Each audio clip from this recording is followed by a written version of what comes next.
नाम शुभा रजनीश, रायपुर छत्तीसगढ़ से बिलोंग हूँ। मैं रजनीश जी की वाइफ हूँ, जो हमारे नए साथी हैं। या मैं बताना चाहूँगी, रजनीश जी एक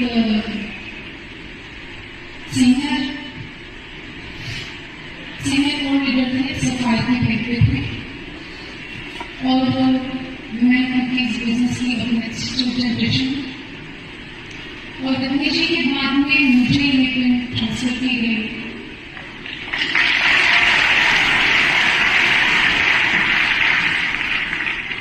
जब ये बिजनेस रजनीश जी के जीवन में आया तो उनकी उम्र मात्र 21 साल थी। एक 21 साल की युवा ने इस चीज को निर्धारित की कि इस तरह उन्हें अपने जीवन को बदलना है। उसका सबसे बड़ा शायद कारण ये था कि पारिवारिक जो इनकम थी उस समय मात्र 7,000 रुपये। 7,000 रुपये एक पारिवारिक इनकम बड़ी कम हुआ करती है, जहाँ पे दो बड़ी बहनें माता पिता संघर्षों से भरा जीवन जीना आसान नहीं होता। तभी शायद इतना मुश्किल काम रजनीश जी कर पाए थे कि मात्र 21 साल की उम्र में वो ये निर्धारित कर चुके थे कि उन्हें ये बिजनेस करना और इतनी शिद्दत से उन्होंने किया था। मात्र 3 महीने में जो बैठे थे, 10 महीने में टेक्निकल थे और 5 साल में स्टार ऑडिटर थे। जितना प्राउड आप सबको इस ऊपर से कहीं ज्यादा प्राउड मुझे बोलने में होता है कि उन्होंने ये सब अचीव किया इतनी कम उम्र में, कितने सिंसियर और कितनी डेडिकेशन के साथ उन्होंने काम किया होगा। मैं सोचती हूँ तो लगता है इससे ज्यादा मुश्किल और कोई काम नहीं था कि एक युवा जो इस चीज को अपना जीवन बिता सकते थे कि मेरे खेलने खाने की उम्र में मैं भी बाकी युवाओं की तरह मौज मस्ती में अपना जीवन निकाल सकता हूँ। इतने बचपन से संघर्ष देखा हूँ और ऐसा संघर्ष देखा हूँ कि जहाँ अगर मुझे दिवाली मनानी है तो ये जरूरी है कि मुझे अपने घर के बाहर एक पटाखे का स्टॉल लगाना पड़ेगा और होली मनानी है तो ये जरूरी है कि मुझे घर के बाहर रंगों का मैं स्टॉल लगाऊँ ताकि मैं अपने घर में रंगों बचे हुए रंगों से देखूँ। ये परिवार की सच्चाई को एक्सेप्ट करते हुए उन्होंने ये इस तरह से काम किया जैसे उनके जीवन में आपसे माया बना। मुझे लगता है उस दिन भगवान की उनकी नजर लगी,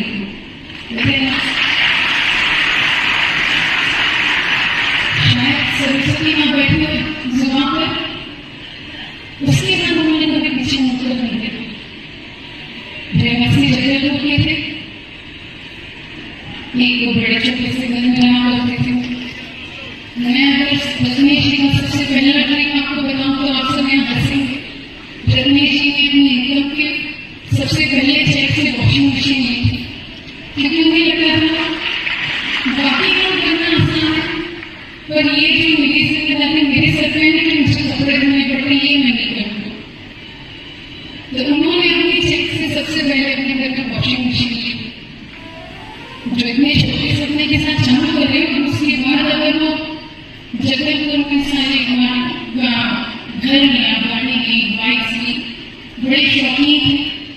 हर बार में चलता रहता था क्योंकि दिमाग में सब करने के बहाने लेने के बाद दिमाग में फिर पलट पड़ता है कि चलो थोड़ी सी उड़ान और भरी जाए। जगदलपुर में तो सब वही कहते हैं ब्लैकपुर में मैं आगे बढ़ूँ। उन्होंने 2007-8 में रैपिड शिफ्ट हो गए थे और 2009 में हमारी शादी हुई।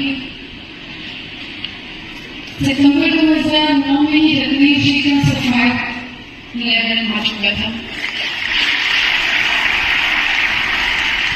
आप सबको लग रहा होगा इतनी सारी कहानियों का कारण क्या।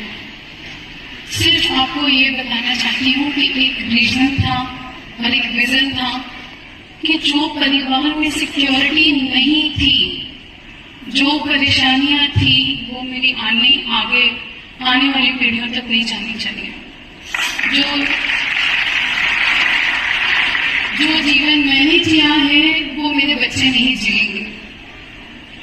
इससे ज्यादा प्राउड की बात ना एक लड़की के लिए कुछ नहीं हो सकती कि आपने एक ऐसे लड़के से शादी की है जो सेल्फ मेड है, जिसने कभी किसी की सहायता नहीं ली अपने किसी भी जीवन में आगे बढ़ने के लिए या अपने जीवन में कुछ पाने के लिए। हम सिक्योरिटी की बात करते हैं, पिक्चर परफेक्ट बोलते हैं लाइफ, मैं उस लाइफ को जी गई। पिक्चर परफेक्ट लाइफ ये होती है ना, जब आजकल जो हम इंस्टाग्राम में देखते हैं लोग 2-3 मिनट के लिए खुश होकर फोटो खिंचा लिया करते हैं, बाद में बैक टू लाइफ होते हैं, पर हमारी लाइफ में ऐसा नहीं था।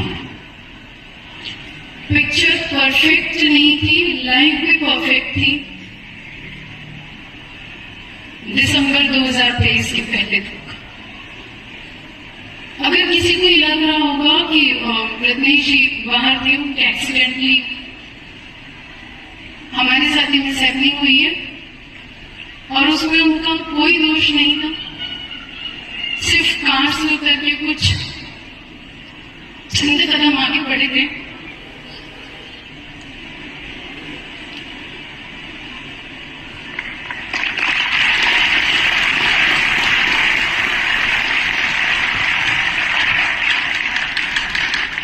और पीछे से किसी बाइक वाले ने हिट किया था।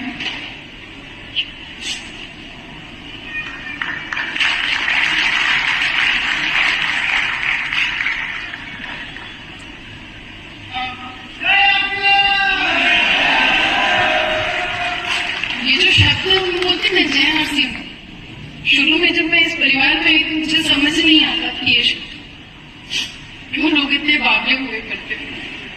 रत्नेश जी से बावला मुझे दुनिया में कोई नहीं लगता था, जो आज से खाए पिए सोए जागे और कोई दिक्कत नहीं था मुझे कि इसके अलावा कुछ करते हैं जीवन में। और आज मुझे लगता है अगर ये नहीं किया होता तो मेरा जीवन क्या होता।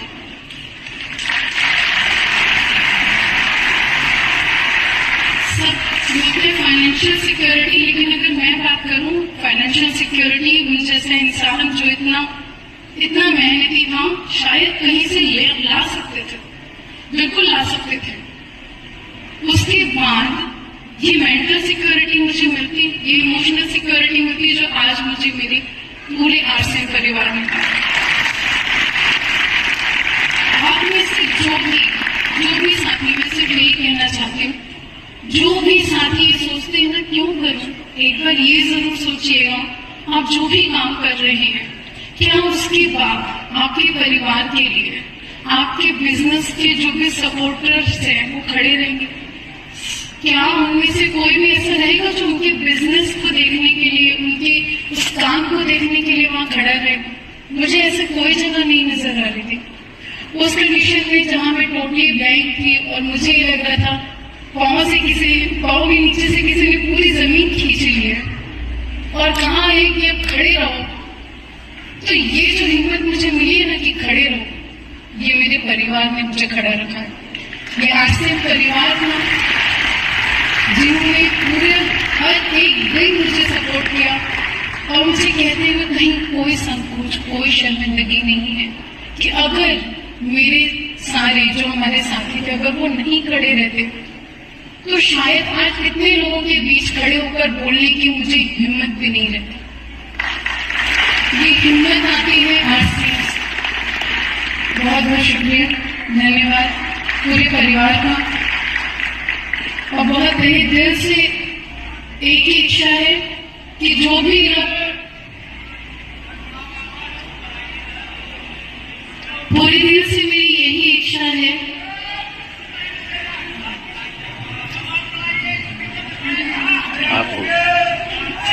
सब, हाँ बिल्कुल, जय आरसीएम। इस शब्द को हमें ना सिर्फ बोलना है बल्कि हर एक के दिल तक पहुंचाना है। धन्यवाद, थैंक यू।